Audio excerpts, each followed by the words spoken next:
안녕하세요. 오늘은 속담으로 과학을 읽다 라는 책을 소개합니다. 우리가 알고 있는 속담 속에 숨은 재미있는 과학의 원리가 있습니다. 오랜 세월 동안 조상들이 경험해서 전해지는 속담 속에는 날씨, 유전학, 의학, 약학, 물리, 화학적 원리뿐만 아니라 자연과 사회를 관통하는 통찰력과 지혜가 담겨 있습니다. 그러면 책의 주요 내용을 살펴보도록 하겠습니다. 웃음이 보약이다. 히포크라테스는 몸과 마음을 치유하는 최고의 명약으로 웃음을 꼽았다. 그리고 우리 조상들은 웃는 것만으로도 정신과 육체의 건강을 잡아줄 수 있다고 믿었다. 웃는다라는 행동은 고도로 발달한 신체 기능과 구성원 간의 공감 능력, 농담을 이해할 수 있는 최고의 뇌 기능 등 수많은 신체적, 정신적 메커니즘이 복합적으로 작동해야 가능한 일이다.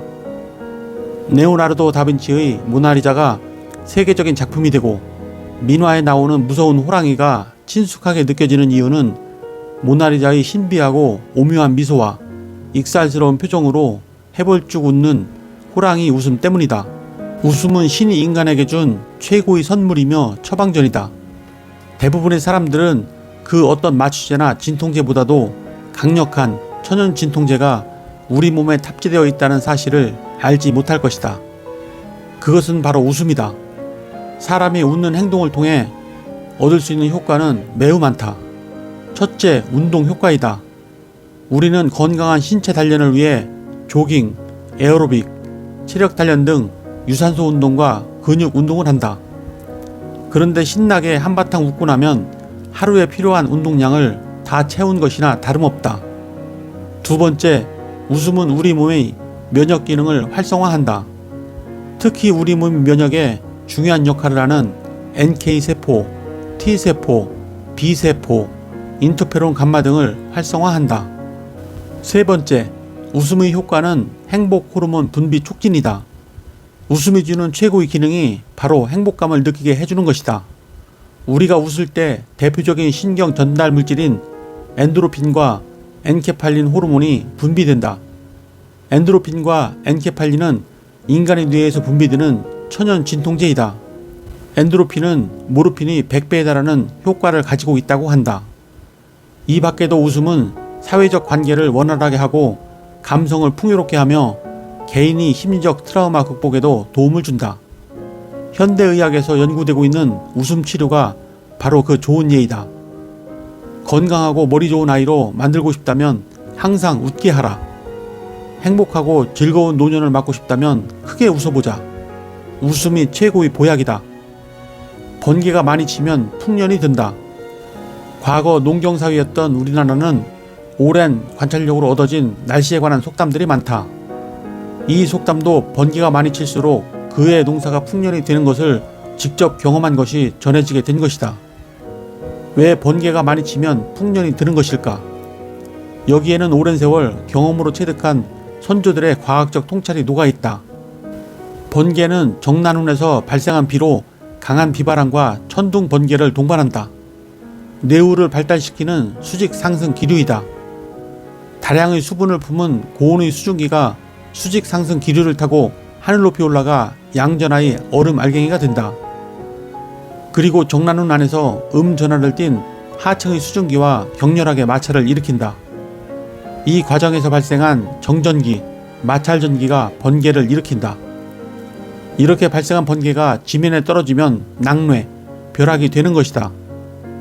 그렇다면 번개는 풍년과 무슨 관계가 있을까? 신비하게도 번개는 질소 분자를 분해하여 질소 화합물로 바꾸는 질소 고정 현상을 일으킨다.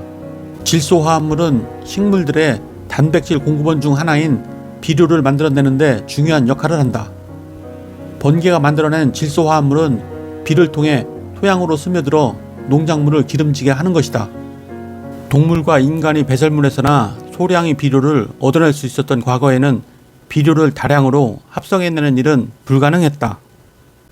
농사가 생명줄이었던 우리 선조들에게 비료의 합성은 번개만이 가능했고 확실하게 정교한 공정이었을 것이다. 결국 뇌우가 천연 비료 공장 기술자였던 셈이다. 언발에 오줌 누기. 임시방편으로 대충 일을 해결하면 오히려 일을 더 크게 그르친다.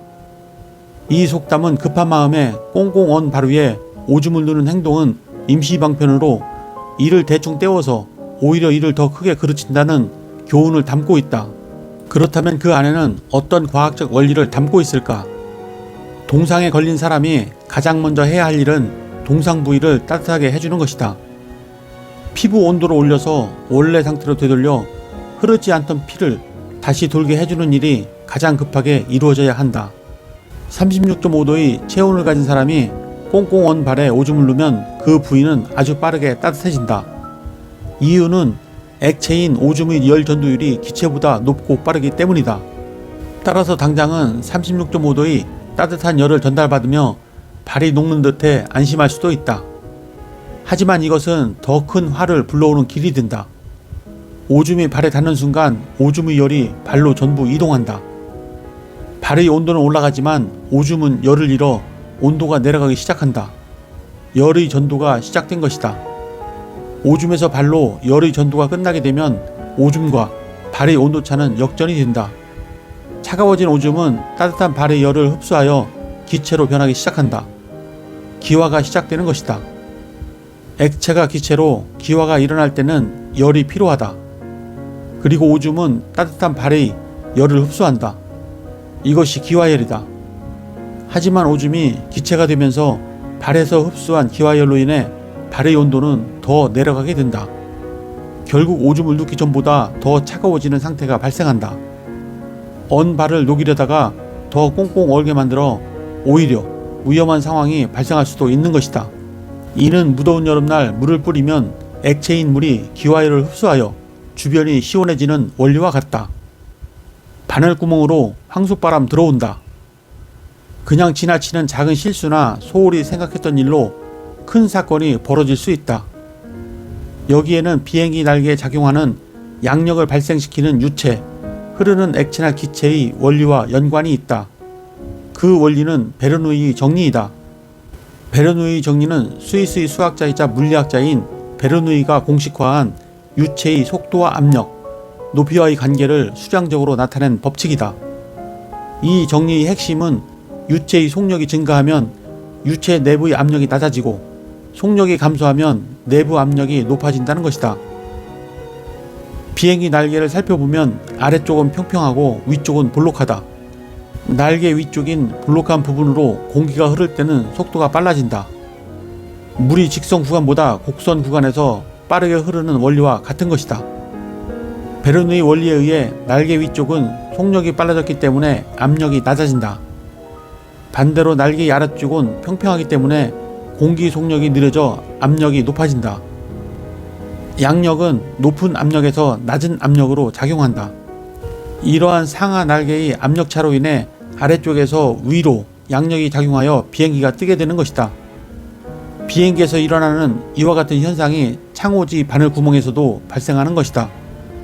공기는 큰 구멍보다 작은 구멍을 통과할 때 속력이 빨라진다. 같은 양의 유체가 좁은 통로를 지나려면 빠르게 이동하지 않으면 빠져나갈 수 없기 때문이다.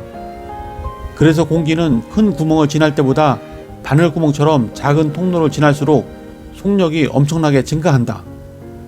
네, 이상으로 책의 주요 내용을 살펴보았고요. 속담은 때로는 깊은 지혜를 담고 있어 그 안에 과학적인 원리를 포함할 수도 있습니다. 속담들은 일상생활에서 경험하는 현상과 관련된 과학적인 원리를 간단하게 담고 있습니다. 과학은 우리 주변에서 벌어지는 현상을 설명하고 예측하는 데에 큰 역할을 하며 속담은 이러한 원리를 쉽고 간결하게 전달하는 도구로 활용될 수 있습니다. 그러면 다음 시간에 뵙겠습니다. 감사합니다.